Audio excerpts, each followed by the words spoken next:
Jake, where are we going? To the Bard Rock Cafe, Miss Polly. I know you're what they call a foodie, so surely you'll appreciate the cuisine. Find us on this side of the Sword Coast. I heard people talking, and I'm pretty sure that place is a smoldering crater. As you two approach what you expect to be a smoldering crater, you see a freshly reconstructed two-story tavern with a giant banner out front that says, Grand Reopening. You also feel an uncomfortably familiar sensation as you approach, the same one you each feel before wild magic surges within you from your curse. Okay, maybe not a smoldering crater, but something doesn't feel right here. Of course something's off. My old friend Brock Song isn't here at the moment. Someone else will have to read the ads for their sponsors. Spirit, if you will. Shameless self-promotion activated. Bard Rock Network and all of its content is brought to you by Dragon Master Games, a local game store where you can find collectibles and TTRPG essentials. If they aren't local to your area, check out their online storefront in the show notes and add a note to your order. Bard Rock sent you. Who are you saying that to? Jake, whose speaking stone number did you just dial? Arlo isn't here right now. Can I take a message? How did you get this number? Anyway, Dragon Master Games sounds like a great store, and you should definitely support them. Thanks for the tip. But seriously, stop calling this number. I quickly hang up my speaking stone and say, No one important, Miss Polly. Let's head inside and check out their wares. Miss Polly, I found some treasure. This just looks like a bunch of t-shirts, mugs, tote bags, pins, and stickers to me. Ah, it's all the finest swag. Jake, we've been over this. All treasure is swag, but not all swag is treasure. You don't have to steal this Bard Rock Network merch. You can just pick it up at affordable prices from their merch store. Just go to tpublic.com/user/BardRockCafe and you can get all that and more. You have a point, Miss Polly. We won't be making off with this swag. Besides, buying it helps support the network and keep them making quality content. Exactly. Tell you what, you can have a t-shirt on me. All right then, Miss Polly. What shirt size are you? That's not what I mean. Never mind. Let's just start the show.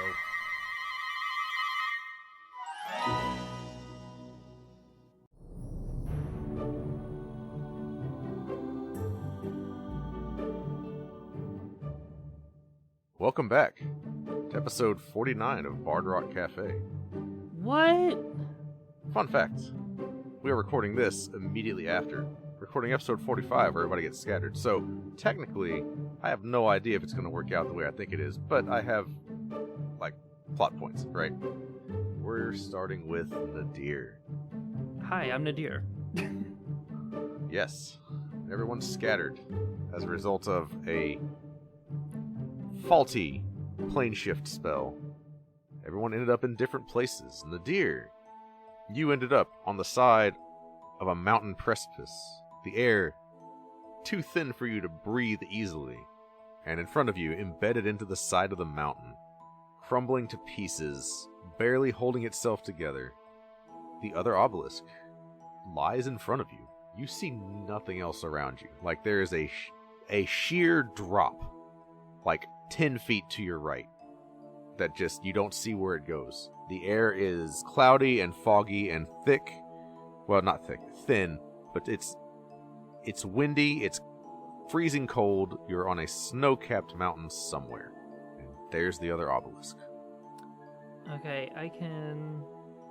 No, I can't. I'm cold. That's not thaumaturg. Wait, I have all of them. That's right. You, for some reason, have all three. One of these lets me warm myself. We're going to say prestidigitation. That sounds right. Yeah. So, you are artificially warming yourself every 6 seconds. It's doing some good. You're still having, the air is thin. You see those little squiggly lines in your vision. You're not passing out, but, there's a second where you have to adjust. I can warm my clothing for an hour with prestidigitation. Come on. You are unnaturally warm, given where you are. There is a dull howl around you as the wind is blowing and whistling from somewhere. Nadir turns to the obelisk and just kind of takes it in for a second, because it's been a minute. But if I recall correctly, this is not where we thought the other obelisk was, wherever this is. And it being the only landmark, the only anything of any significance, he's gonna make his way over to it. As you make your way over to it, the obelisk seems fractured and worn with massive chunks missing. Taking it in, it really seems like it should just have lost its structural integrity by this point. It is very much at not quite a 90-degree angle with the sheer cliff face, but, gravity should be cracking it near the center where a lot of it is missing. But there are glowing golden threads weaving through the cracks and the gaps that are holding it together, but even those seem stretched and strained in the effort of preserving this obelisk. As you approach it, you do see similar golden writing on the side of it, but it's harder to read or make out.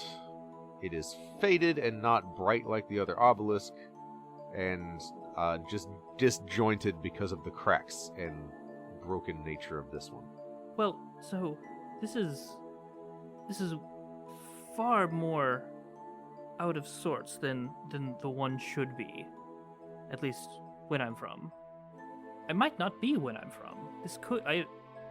Time travel is possible in theory.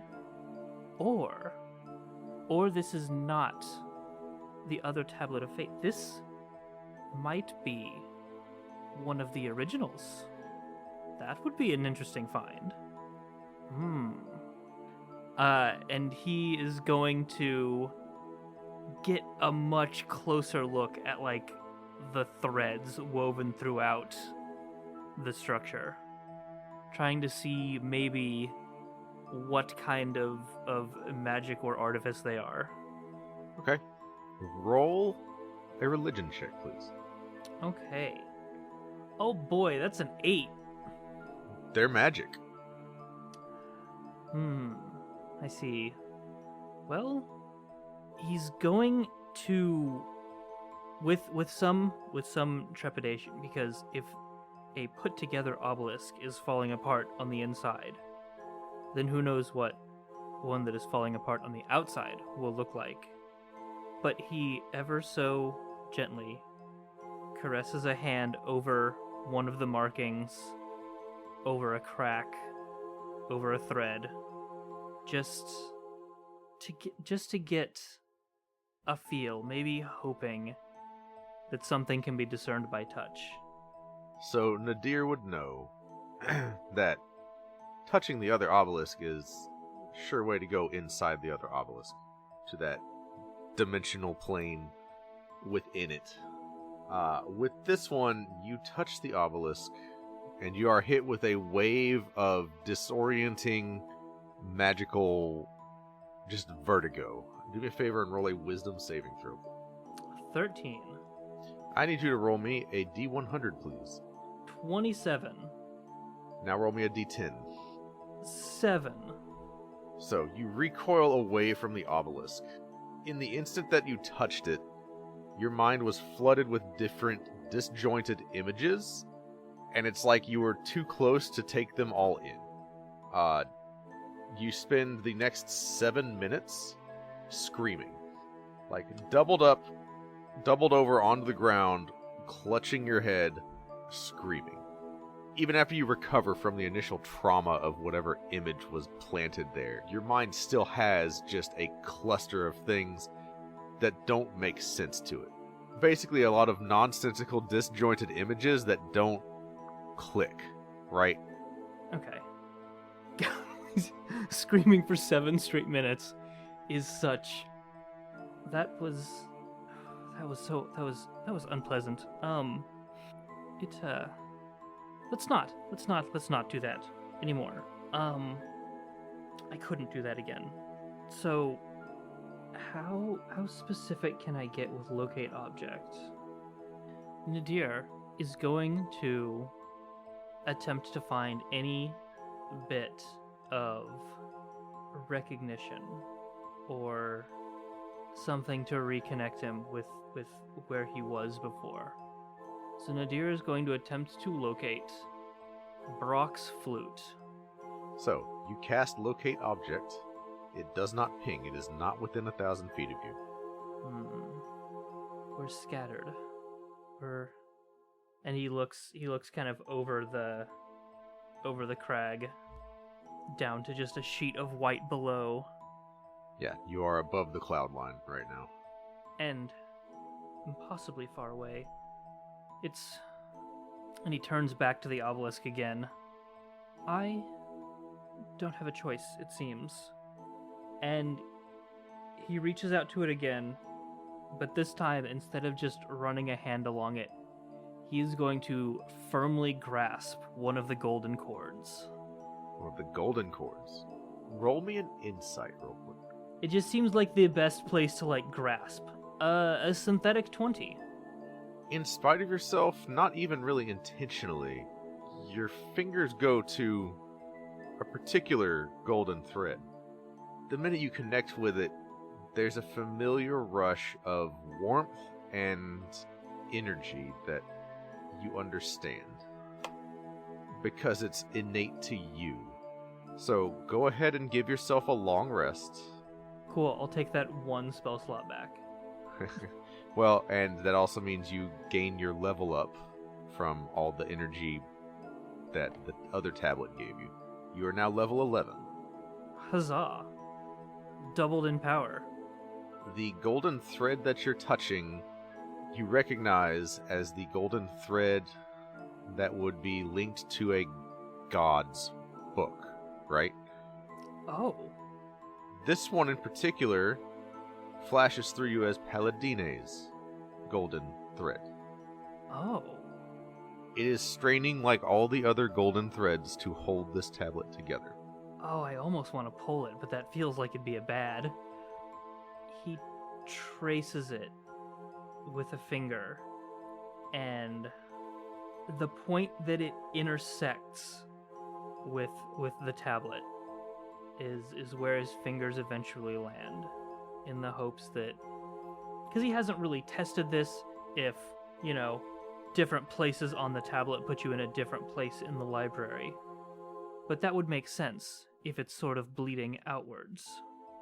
And so he hopes to follow the thread into the obelisk, and maybe, just maybe, end up on the other side of that wall of force, if it's in this one too. Well, so as you're in contact with Paladine's thread, and then your hand brushes against the tablet itself, again that wave of images washes over you, but it's more focused this time.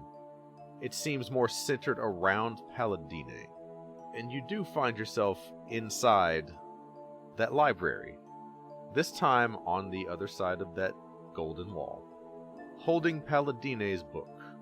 All around you, the library is falling to pieces, actively falling apart.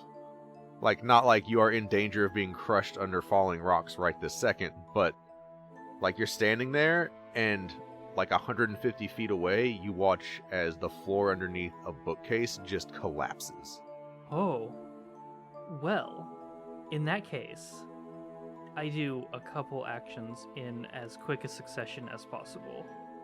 Hold on to Paladine's book, hold out a hand, and do the one thing that has absolutely been necessary. Lolth. You as per usual, there is the disorienting feeling of moving through the library even though you are traveling instantly. You find yourself bumping into that golden wall. Oh, god damn it. But this time, you're on the other side of it, meaning that Lolth has gotten inside of the Celestial Gate. Oh no! Oh no. Oh, that's good knowledge, but oh no. Okay, part 2 of this plan, get out. Leave the obelisk, holding Paladine's book. Actually, no. First, step 1, skim the last page of Paladine's book, just eyes skimming for location. Location? Yeah. Celestia. Okay. Hoping for a more specific landmark. So you're watching as Paladine stands together with a motley crew of other deities, right? Garl Glimmergold for the gnomes, Tyr, Ilmater, all of these just random assortment of gods of different races and domains fighting for their lives. You watch as a robed figure, a pale man with dark hair, points his finger at Garl Glimmergold, and a wave of something akin to necrotic energy, but with a little bit more presence to it, strikes him, and it seems like it unrights him. You watch as golden threads start to make just a wireframe outline of Garl Glimmergold's body, and then he's unrecognizable, and then the golden threads just turn to thread, and then they wither away to dust. Paladine, Bahamut, everyone just charges, right? Trying to attack this being, and he is lunging to one side, lunging to another. He gets hit by just divine blast of energy after divine blast of energy. It doesn't seem to affect him. You catch a glimpse in the background of a ritual being cast by Sylvanas, the goddess of the moon, and it seems like all the other gods are trying to buy her time. And you're watching as the divine gate, this is the equivalent of watching someone try to bend the bars to get through. And you just see her slip through. You watch, go ahead and roll, I would say religion and arcana for me, to understand what you're seeing. Religion 19 and Arcana 28. So with a 19 on religion, you are watching Sylvanas try to squeeze through the divine gate, and you start to watch her cast aside some of her godly powers so that she can fit. To the point that she is, with that Arcana score, you recognize lowered to demigod status on the way through. She is no longer a goddess. She has cast aside the majority of her divinity to get through. But you watch as that just happens. I have an important question about how divinity works. When you cast aside godly power, does it have to go somewhere? Like, is it a thing that you can just lose into the ether, or is it like a physical object that you have to like pull and put somewhere? Maybe not in a physical sense, but you know. What would Nadir know? Roll a history check. 26. So Baal, the Lord of Murder, was killed during the first time of troubles, right? He foresaw his own death, and so he arranged for his divinity to be passed on to his descendants, and while they were all walking around on Earth, he got busy and had a whole bunch of godchilds, basically. Divinity is tied to you, but it's not a part of you. Divinity, it's not like it's something you can just pass around, right? Right. When you're a god over a domain, that is a big deal. And changing that in any way is a huge process, and with a 28 Arcana, you're pretty sure you watched a ritual to cast aside most of her divinity. Like, that's what was happening. The divinity for, like, the moon is just there. It is an ethereal, crystalline looking energy that is now separate from any person. There is no god over the moon at this moment at the end of Paladine's book. Okay. Someone can come along and pick it up, right? Like, That's what I was getting at. Like, could Evil Cloak Deathman just grab it? he could. Highly unfortunate.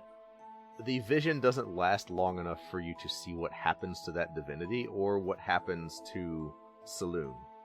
Because Paladine is struck and disintegrated much in the same way that Garl Glimmergold was. And the vision stops as you reach the end of the book, and the pages themselves, get shredded at the end of the book. Okay. And the text fades from golden to a dull, just faded ink color.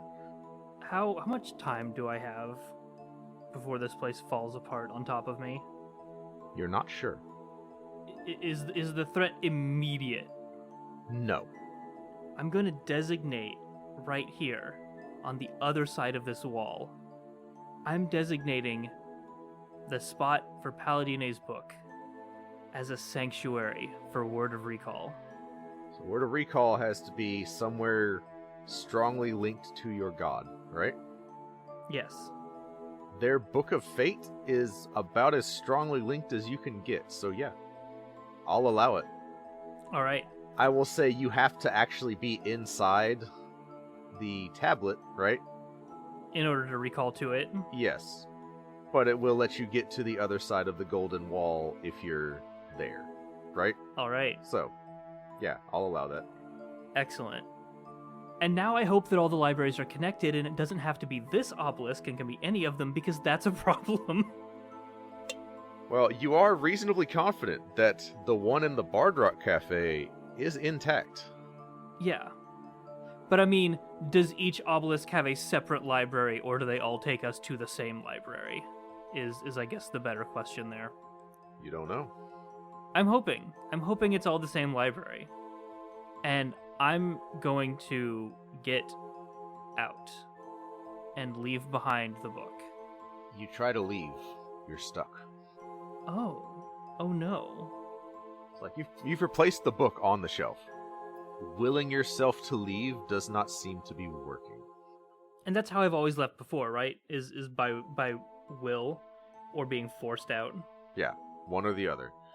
Nadir will cast Locate Object, and the object he's going to locate is the exit. You are pulled in two directions, indicating that there are two exits. One direction lies to the other side of the Divine Gate, that golden shimmery wall. One lies on this side. If there are multiple, it does only locate the nearest, at least rules as written. Okay. Then enjoy your free information. It would locate the one on this side of the Divine Gate, the side that you are on. Okay. Well, let's go and move around any conspicuous pits that may have swallowed up bookshelves. You try to will yourself there, like anywhere else in the library, to kind of just appear there. It doesn't work. But you do know the direction, so you start to walk. You make your way through what you can only imagine is the Celestia section.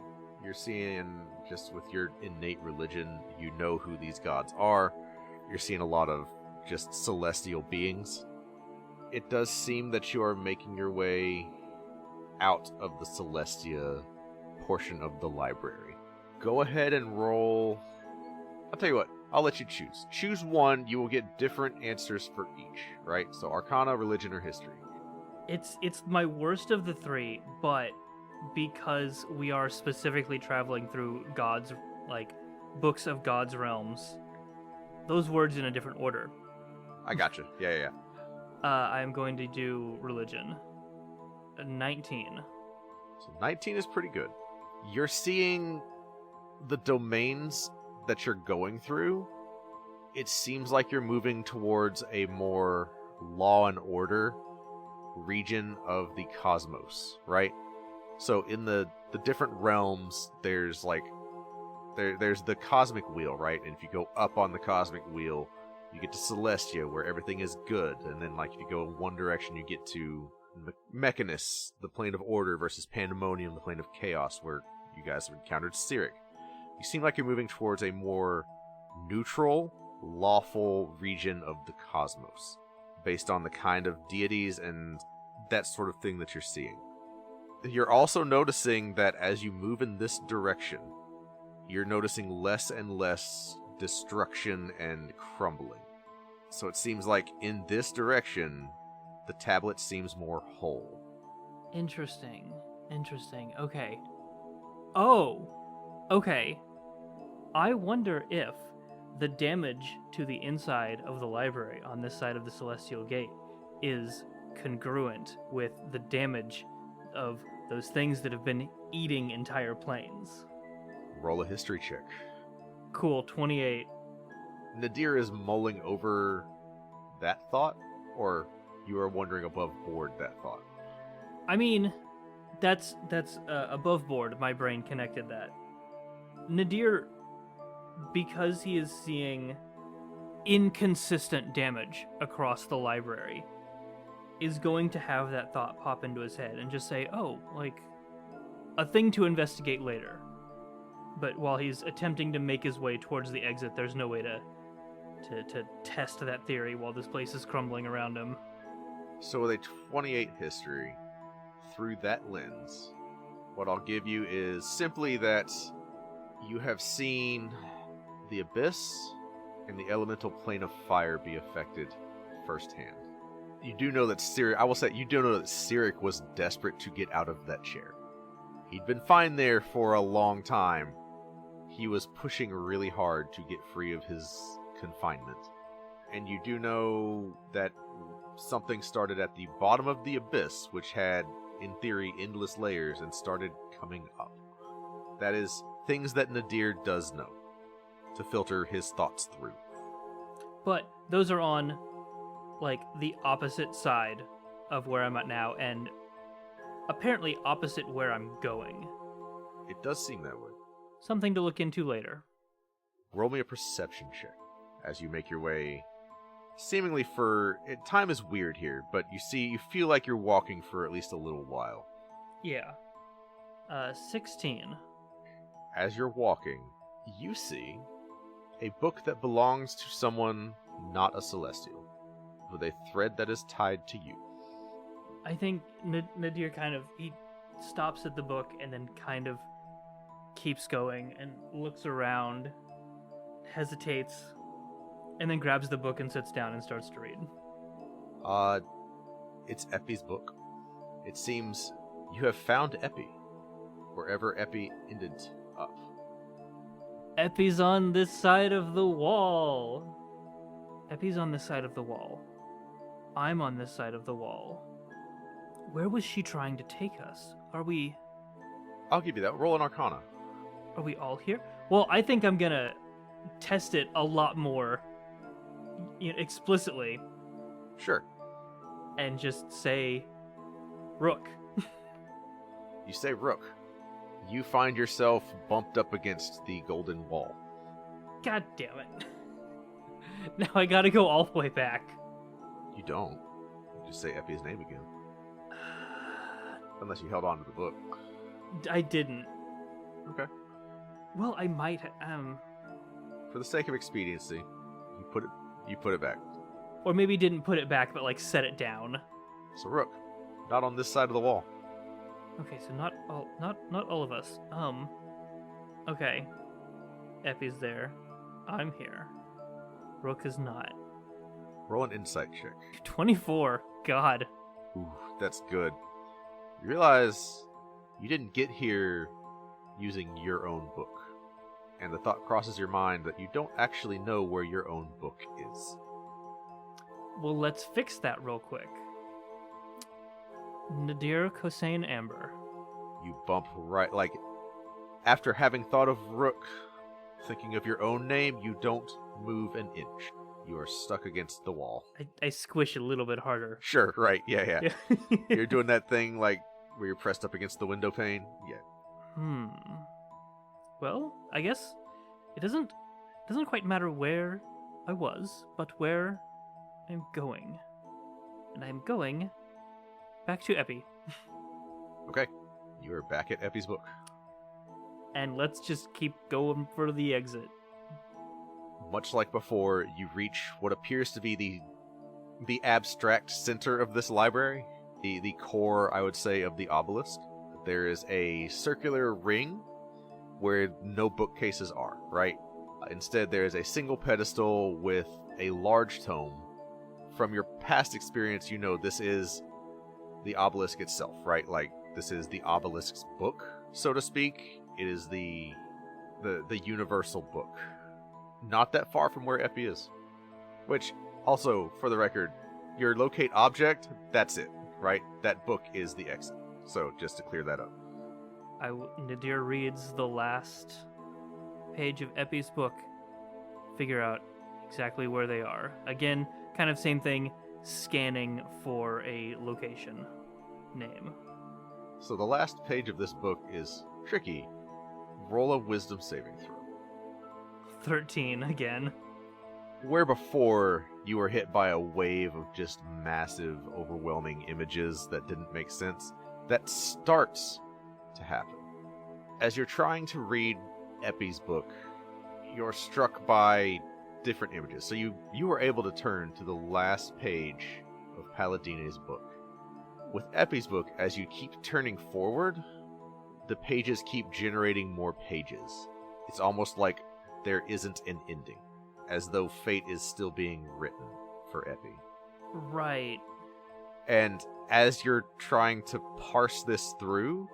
I wasn't trying to get, to the end of Epi's life. I was trying to get to current moment. You're trying to get to current moment? Yeah, I thought that, last page of the book would be, what is happening right now because it's still being written. That was in the other obelisk. That's the first page in this obelisk. Oh.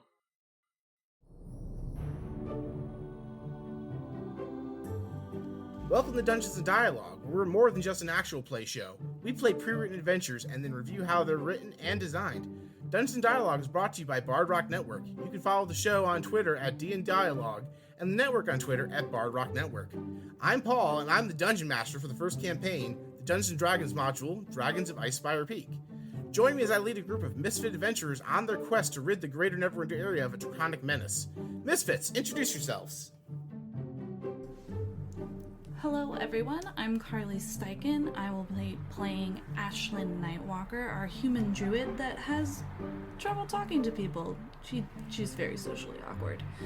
You can find me at Twitter and Instagram at Carly Steichen, and you can find me on Twitch and at Etsy at Armadillo Dice. And I'm very excited to be playing with all these wonderful people. Hi, I'm Steven. I'll be playing Mirzul Halftooth, the half-orc barbarian who's looking for his treasure to get his ship back. You can find me on Twitter at DJ Stevosaurus. Hello, I am Sarah and I'm playing as Tevda, or as better known as Tev, a half-elf rogue who just is searching for her place. You can find me at Instrumentitis on Twitter. Hi, I'm Kira, and I play Alexander Mordai, a young adult moon elf wizard who's deep into his edgelord phase and looking to expand his spellbook. You can find me on Instagram or Twitter at the D&D artist with underscores in between each word. And that's our cast. Does this ragtag group have what it takes to slay the dragon? Is this module even any good? Tune into Dungeon Dialogue to find out. Available wherever you find your favorite podcasts.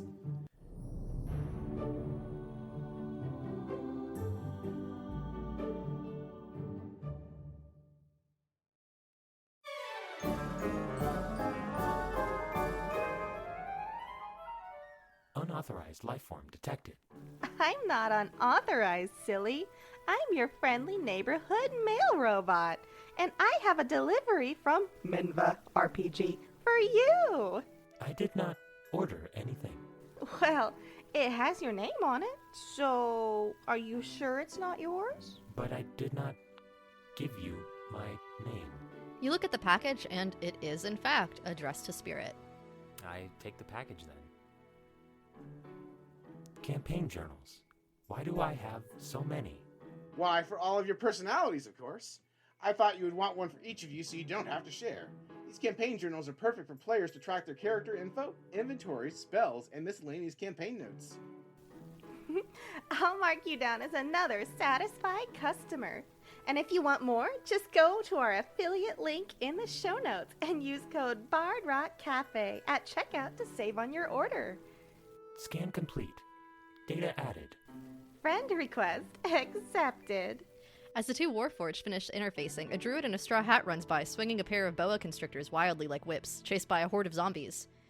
Darnation, I don't think I can baptize them all. A little help? Murder protocols activated. Lethal force authorized. I'm just gonna move these journals inside and let you two do what you do best. Bye.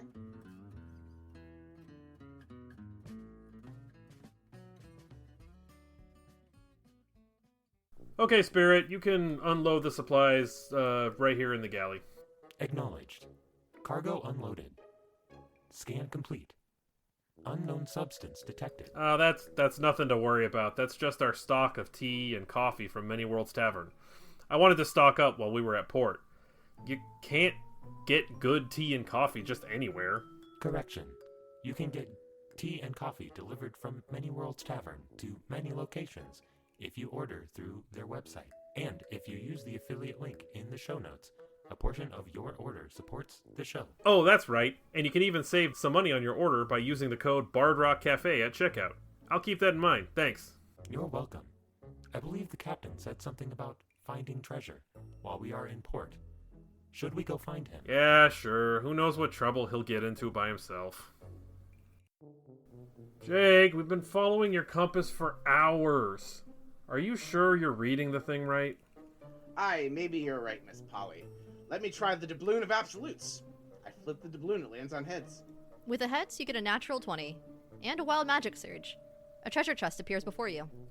That's more like it. I peer inside. Inside, you find an assortment of dice, dice trays, and dice towers, and an inscription in the lid telling you where you can find more. Looks like we can get all this and more from Fan Roll Dice at the affiliate link in the show notes. And with code BardRockCafe at checkout, we can save on our order. Inside, you also find a picture of the entire crew. What's that, Jake? Don't you know, Miss Polly? The real treasure's the friends we made along the way.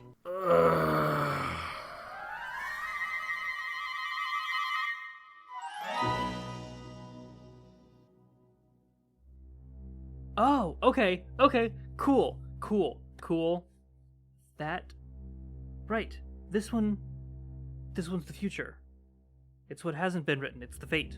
It's where we are going to be, what is going to happen, and what we can prevent.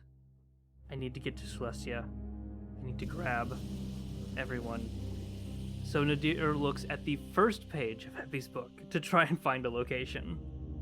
Epi has just exited the faulty plane shift spell that only went through because of the power of Queen Mab.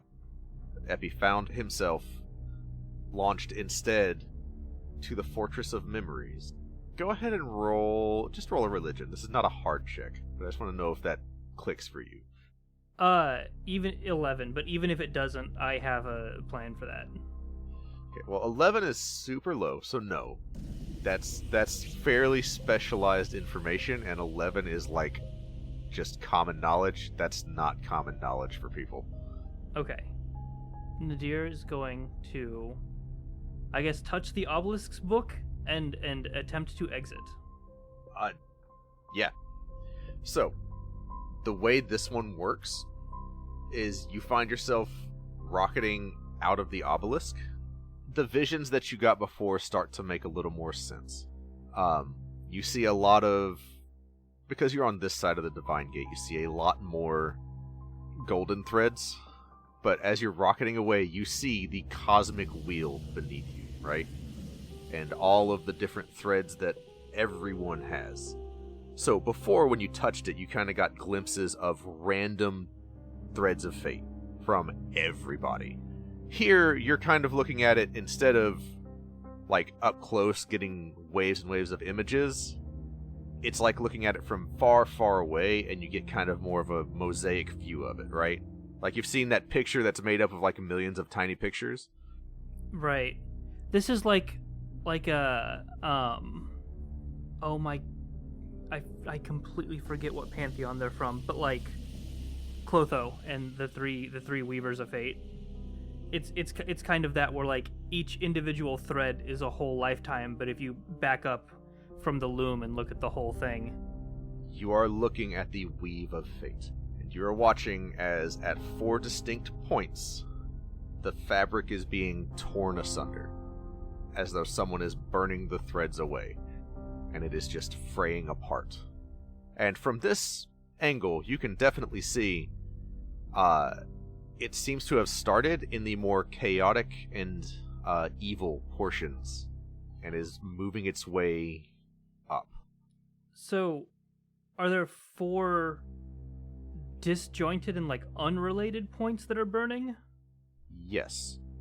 With your knowledge and education, I would say you're familiar with the cosmic wheel enough to know that the abyss is just gone. Pandemonium is mostly gone. The plane of fire, mostly gone. The Shadowfell, gone. The plane of water, gone. The Feywild is just starting to burn. And Celestia, while significantly more resilient, is starting to catch. And you know that you just read into the future of Celestia in Paladine's book. That is not yet happened, but whatever this is has arrived. How thick was Paladine's book in comparison to like some of the others? Good question. So knowing that the first page is right now, not that thick. Okay, that is what I was afraid of. So am I literally just like in the weave? You can look down. You're aware that somewhere in there is your thread. Oh, but there's so many billions. That won't do. Finding myself... I am here. Finding myself doesn't matter. If this is the exit, and this is the whole of creation, then I should exit to, and I could exit to wherever I want. So you exit, right? Yeah. You're just outside of the obelisk again. You entered at this obelisk, you leave at this obelisk. Okay. So it's okay. Your finger is just hovering over Paladine's golden thread. Okay.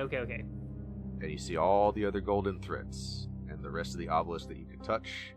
Sorry, I thought I was in some sort of, like, other space. No, it is more So the demi-plane inside of the obelisk is fed to you in terms that your character's mind can understand, but it is kind of an abstract concept, right? Yeah. It is the Tablet of Fate, and you are in the Library of Fate reading up on everybody's fate. Yeah. And you've correctly figured out that the other tablet showed people's past. This one is the future as it's being written, and all possibilities. But possibility is being burned away. Correct. Fate is being burned away. Not just fate, the actual destiny of places is being removed by removing the places themselves. That is a good way to combat fate. I'm sorry, what is the name of the place that you just told me Epi was at? The Fortress of Memories. Okay. With some of his old power restored by this obelisk, Nadir remembers how he got so much esoteric and so much very specific information in the first place. And he is going to sit down, pull out his book, and spend 10 minutes digging through it as he casts legend lore to tell me about the Fortress of Memories. So, Fortress of Memories is the seat of the Raven Queen. When the Raven Queen ascended to godhood, part of that process involved erasing her actual name from all memory, right? It's not even recorded in, like, the Tablets of Fate. Her old self was erased. She was remade as the goddess of fate and destiny. And life and death, and, like, the idea is that moment, right? That moment of decision, that moment of destiny where your life hangs in the balance. This is your moment of fate, right? It's a very narrow, limited domain. because she was a mortal that ascended to godhood and stole a piece of divinity for herself. As such, she is very focused on, like, recording and keeping memories, specifically focused on those moments, those key moments in history, but just moments where fate was decided. And so the Fortress of Memories is her domain. It was in the Shadowfell, but it has since moved because she is a divine goddess, and her plane is now beyond the Divine Gate as part of that process, right? So it was once in the Shadowfell. A piece of the Shadowfell is now linked outside of the Divine Gate, and that piece still exists, even though the rest of the Shadowfell is gone. That is where Epi finds himself. Has anything about the landscape changed? No. It's still top of a frozen mountain. No clue where you are. No clue how to get away from here. There is a very surefire way to get away from here. Leap. You're not far off, actually. I was joking. You do you. Nadir places the staff between his legs, kind of like you would ride a hobby horse. Casts telekinesis on it and rides it down the mountain. I love it. So you do that. How long does telekinesis last? Up to 10 minutes. Okay. So 10 minutes, telekinesis does not get you all the way down the mountain. You go, I would say you go far enough down to get a better view of things. I would say you get far enough down to see off in the distance there is, at the mouth of a cave leading outward, is a fortress that is home to frost giants. And it's clear that the cavern entrance is the center of their fortress, like that is what it is built around. Frost giants are generally friendly, right? I would say, without even having to check, they are not. They are known to be very unfriendly and aggressive. Well, that's unfortunate. The cavern entrance that they are nearby is huge, even for a giant. Apart from that, they seem to have claimed this mountain range, whatever it is, for themselves. Yeah, that's what you got. They don't see you because you are a speck in the wind at this point. You are high up. Well, let's just make our way to a cave. It's the only landmark I've got. So you're going to a cave or the cave? The cave. You make your way to the cave. It is... Roll a stealth check. Just a general stealth check. 17, okay. Yeah, that's not bad. Given that nobody's expecting someone to come down from the mountain that they're guarding, right? Nobody seems to see you. You're able to make your way there without too much trouble. You get to the mouth of the cavern. You're up near the top looking down in. I will say you are getting close to the 10-minute mark on telekinesis. So you do find a place safely out of sight behind some rocky crags that you can land before telekinesis expires, where you're able to kind of gaze into the cavern. And it is monstrous. And floor to ceiling, the rock surfaces are covered in a thick ice. Like unnaturally so? Yeah, unnaturally so. I would say roll nature. 13. Nope. Not sure how this came to be, but the inside of the cavern is covered in ice. Okay. But also frost giants, right? You know. Right. So let's keep going further in. Because the giants aren't in the cave, right? They're in a kind of area outside. Yeah, their fortress and their settlement is built around the entrance to this cavern. Okay. But it's clear that the cavern is not somewhere that they actively occupy. All right. There's got to be a reason for that, and not just because it's too big, because that's an absurd reason not to use shelter. So how do you get in, right? Do you just recast telekinesis? I mean, it's a cave, right? Yeah. I can just walk. Okay, so you're making your way down. All right. I'll allow it. You just walk your way into the front door. It is filled with different tunnels leading in deeper into the mountain. Everywhere that you look is covered in ice, and you kind of have a hard time. Like, it's counted, all of it is difficult terrain, right? Because you're walking on slick ice. So you're able to move without falling, but it's slow going. Do you pick a random cave and go that way, or are you looking for something in particular? Is there anything notable about the paths? Anything on the walls? Of all the paths here, right? Because there are some that go up and down and just kind of leveled where you are. You count about 12 total branching off in different directions. One seems significantly smaller than the rest. Like, it might be even close to small for a frost giant, right? But like, it's clear that it's still like covered in the same frost-like substance. That is notably different. It is significantly different enough, and that makes it obviously correct. You make your way over there. Again, slow going, right? There's no frost giants in here to mark your passing, but you would stand out. Occasionally, you will feel the cavern rumble. Occasionally. But you make your way into this much smaller... Seems like it is big enough for a large-sized creature to make its way through.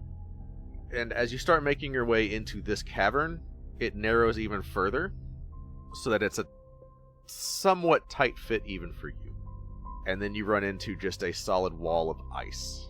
Not with rock behind it, just a wall of ice at one end of this cavern. Can I see, like, is it clear? Can I kind of see through to the other side? What's the word? Is opaque the word? Where, like, you can see it, but it's, like, distorted and shadowed? Opaque is solid colors. Obscured, sure. Like not... Like one of those weird shower windows, right? Where, like... Oh, okay, yeah. It's, privacy clear. Yeah, right. Yeah. It's like you can make out shapes and general stuff on the other side. So there is an other side. There is. How thick does it look? Best you can guess, 5 feet. I'm not boring through that. I don't have any way to bore through that. Okay. Unless you let me, really liberally interpret what Scorching Ray can do. Scorching Ray does fire damage. This is an ice wall. It does. The wall does have a hit point total. Nadir takes his staff, his palm resting on the top of it, holds it out in front of him and clacks it on the ground. And above where his hand is, 3 little fiery orbs kind of start to form and rotate. And then they all shoot out a ray kind of into a single point on the wall and are still rotating and spinning as this begins to, like, drill through. Sure. So, roll 3 attacks, because that's how Scorching Ray works. The armor class is 12. How does one not hit? You don't hit it with the right angle. Like, the fire bounces off of it. So, 5 and 9. So, the hit point total that you needed to reach, 15. Because there's a 5-foot section. But fire damage does double damage to ice. Okay, alright. The 3 blasts, one just sort of sputters out against the ice as it melts to water around it. The other 2 blast away the section, leaving behind really just quickly refreezing water and a 5-foot section of frigid air, replaced quickly by a wave of heat from inside this cavern. That's quite nice, actually. What you see are wall to ceiling. There's no ice covering the walls here except for that one section. It is all bare-faced stone. Roll a nature check. 23. Oh yeah. The walls, the ceiling, the floor, with the exception of some pathways through, are covered in spider eggs and webs. And go ahead and roll a perception check for me, please. This is incorrect. 10. 10? That's all you get. It is a massive maze of web, and it's a lot. I'm gonna spend a sorcery point for magical guidance to re-roll that perception check. I'll let you use the nat 20. Oh, okay, sure. So, first of all, since we haven't had one today, roll a 2d100. Yeah! 79 and 73. A key made of solid ice appears in your hand. It is cold to the touch, but it does not, like, hurt you to hold it. Does that make sense? Right. Like, if you hold ice long enough, your hand starts to hurt. That's not happening. And it's also not melting. It's just, like, you're holding magical ice right now. And with a nat 20 for a 26 on perception, you see a humanoid figure, looks like a drow, deep inside the cavern, in the fetal position, deeply wounded, and half wrapped up in webs. Oh, well, I gotta go to help Drow friend. Okay. It is like 200 feet into this cavern. That's fine. I already have to be careful where I walk anyway. Correct. Give me another stealth check, please. 16. You're trying to make your way. How are you trying to get there? Like, this cavern, she is like suspended in the dead center of this cavern. Oh, suspended. Yeah, like like half covered in webs, she's in there, like in the midst of all the crap. Oh, okay. I thought it was like on the ground. Okay, I want to get underneath the drow. Roll me a acrobatics or survival to navigate through the webs without, like, touching the wrong one or alerting anything just by... You know what I'm saying? Like, because if you touch a web, the spider knows. Yeah. Okay. So your choice, which one? Acrobatics. 14. That is the DC I had in mind. Okay, alright. Like Ocean's 11, right? Going through the laser maze. Except it's an old man with a bad back. Just making his way narrowly through the webs without touching them to the point that it reverberates across the rest of the webbing. As you're looking at all these eggs up close, making your way through, so go ahead and roll a nature check again. I know I'm asking for a lot of nature checks. 16. So, that's plenty. You've seen, like, spider egg sacs, right? They have, like, 1 million little spiders in them. That's not what you're looking at. This is... Like, it looks like a spider egg sac, but you see one singular spider in each of them. But it doesn't even look... Like, it's... You're not even really able to see in it because it's dark. But, like, even the spider looks kind of wrong. And these are, like, big eggs, right? Like, the size of you. But, so you're just making your way. You get... without interruption, directly under the drow. Okay. How many egg sacs am I, like, immediately next to right now? Like, do I have some wiggle room? At this point, I would say you have anywhere from 5 to 15 feet of wiggle room, depending on what you're trying to do. Oh, hey, underneath me is, like, actual earth, right? Correct. So I want to send a mage hand up with a knife to cut him free, and then I want to use mold earth to part and move down in a very, like, specific way as to match and slow the fall. It's like if you were to try and catch something that's falling, you don't, like, hold your hand still and grab it if it's fragile. You know, when it touches your hand, it kind of goes down and slows its fall. Gotcha. So you're like, I understand. So it's a controlled fall, is what I'm hearing. Yeah. Like, trying to keep your...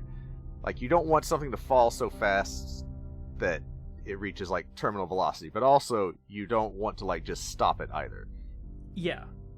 So sort of like when a football player catches the football, they don't just snap it out of the air, they, like, guide it towards their chest so that it doesn't go everywhere. Yes, yeah. Okay. Understood. But less about directional guiding and more about velocity guiding. You mage hand a knife up there to cut the drow free, correct? Yes. Okay. The drow seems to stir awake and is looking around trying to figure out, like, drow sees the mage hand holding the dagger and just, like, sawing away at pieces of web, right? drow, heavily injured as she is, her gaze falls on you, and she is just regarding you as you try to cut her free. What do? Like, you have her attention. Nadir just puts a finger up to his mouth in the sort of shushing sort of thing. Hey. Shh. And proceeds with the plan. She doesn't make a sound, right? It takes some doing, right? This is thick web. You seem to have gotten here unnoticed, and eventually you free. It's like she is not completely wrapped up in webbing. Like, her upper torso and arms are free. You're not trying to unwrap her, right? Unless I'm mistaken. You're trying to just get her down. Yeah. Unwrapping can happen when we're at the same level. You saw off where, like, it should free her, but a large chunk of the webbing behind her starts to come down with her. You are able to do a controlled fall. You're not sure if it's going to be silent. Yeah, that's fair. Where do you land her? Just right next to you? Yeah. There is just like a 15-foot section of massed webbing just behind her. Her hair is tangled up in it. It's attached to her, like, she can't really move her right arm because of it. It's just her upper torso is sticking out of this mass.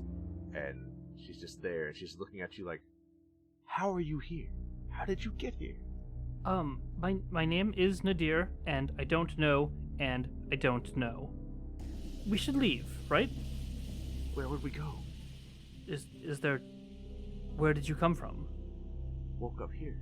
That's unfortunate for us. But we should get to... You don't have a plan? Not usually. Not to sound ungrateful, but you're a fool, aren't you? Debatable. But I know that right here, right now, is not good for either of us. So we should leave. Unless that's a foolish idea as well. It's more... I don't have a lot of tolerance for fools. The massive webbing behind her starts to unravel. The lower half of her body is a spider, and you sense movement behind you. I feel I've made a mistake. Like a large movement, like considerable. Well, of course I turn to look at it. You see what looks to be an ancient dragon, a white dragon. Oh, hello. So, there's something wrong about this dragon. It takes you a second to place it, because, you see a dragon, and you're like, oh, fuck. The dragon has 8 legs, and its mouth opens to the side. The wings stretch out to their considerable wingspan, and you hear a guttural growl come from it. The wings have designs not like normal dragon wings where you see like the talons. It's more like webs. The drow's hand turns your face back to her and says, let's talk about how you came to be here. Who are you? My name is Nadir Hussein Amber, and I came here fleeing the plane of fire. And why were you fleeing the plane of fire to here? Well, I wasn't. I was only fleeing, not to here, not to... Well, to back home.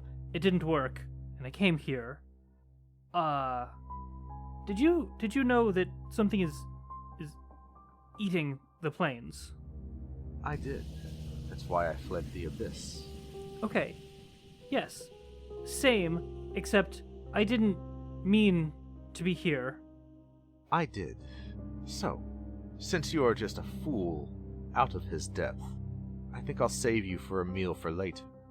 Or perhaps an incubator, if that's preferable to you. Unless you give me a reason not to. So, you fled to here specifically. Now this might be a foolish question from a fool. What plane am I on? You're on the Feywild. You're awfully old for an elf to be this much of a fool. Excellent. Thank you. Thank you very much. I appreciate your time. And Nadir claps his staff on the ground again. A black circle erupts beneath his feet, and like these tendrils kind of come out and encircle him as he casts banishment on himself. Because I am native to the material plane, that is where I end up. It is. Yeah, you do so. She seems shocked, but not like surprised shocked, more amused shocked, and she lets you. Instantly, you are back on the material plane. Where do you end up? That's an excellent question. I mean, obviously I'd like to end up in, like, Waterdeep, but... Given where things are right now, you end up in the Bard Rock Cafe in the basement in front of the other obelisk. Excellent. And obviously you maintain concentration for a minute, and then the banishment is permanent. Yes. Oh yeah, like, you get the sense this drow definitely knows what this spell is. No insight check needed.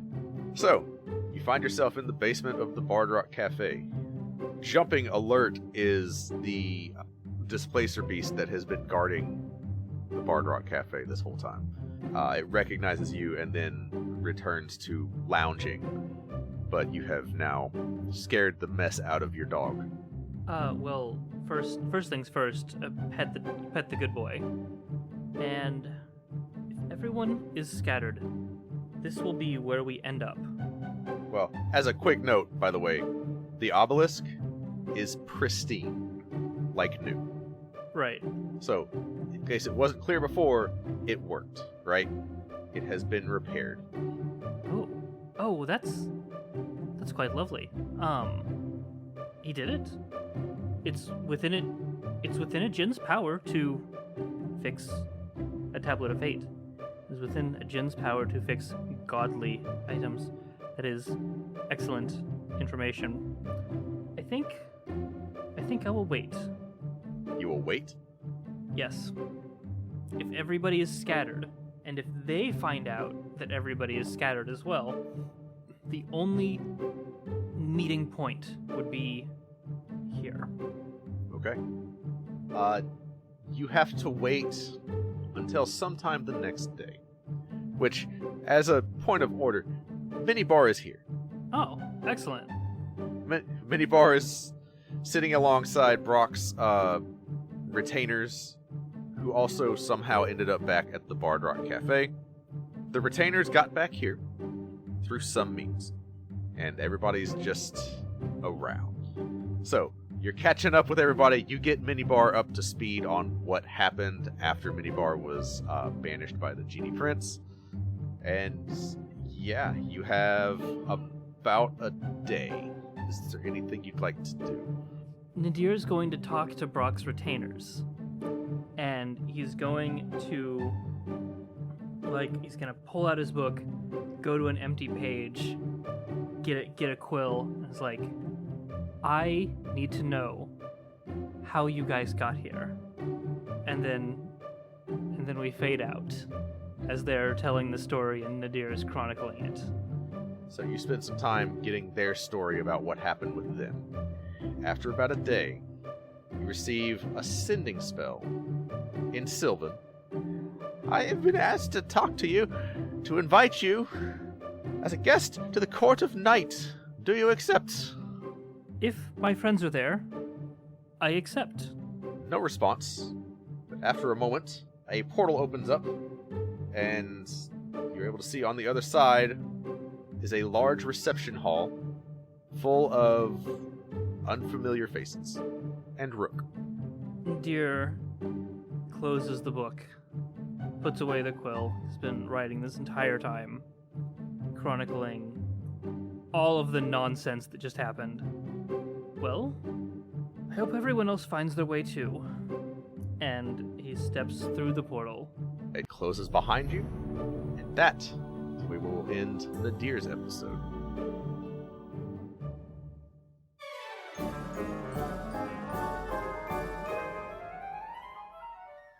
Jake, what are all those strange people doing to the side of the ship?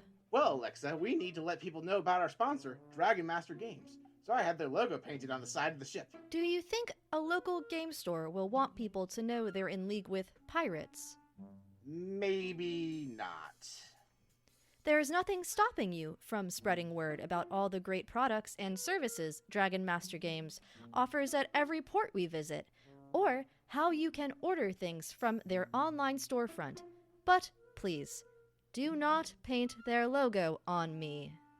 Fair point. Nothing a little prestidigitation can't fix. Anyway, time to embark. Avast me, hearties! It's time we depart from this cursed port. Isn't this your hometown?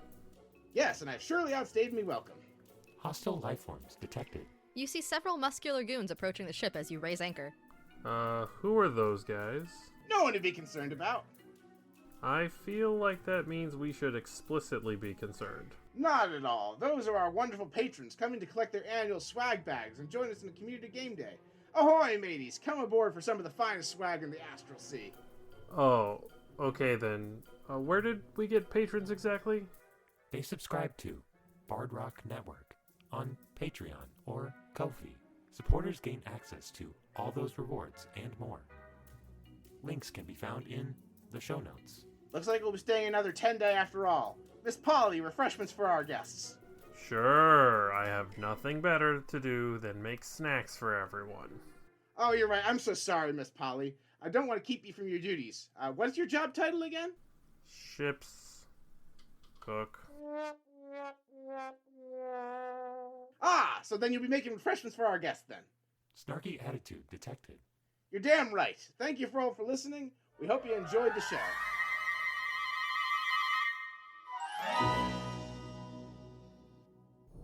Our show and all the other shows on Bard Rock Network wouldn't be possible without the support of people like you on our Patreon and Ko-fi. That's why we like to thank supporters who pledge above a certain tier at the end of network productions. This month's top supporters are Sarah, Queen, Viralore, and Paul. Thank you all so much for supporting the network. If you want to get shoutouts and other rewards, pledge on our Patreon or Ko-fi today. Links in the show notes.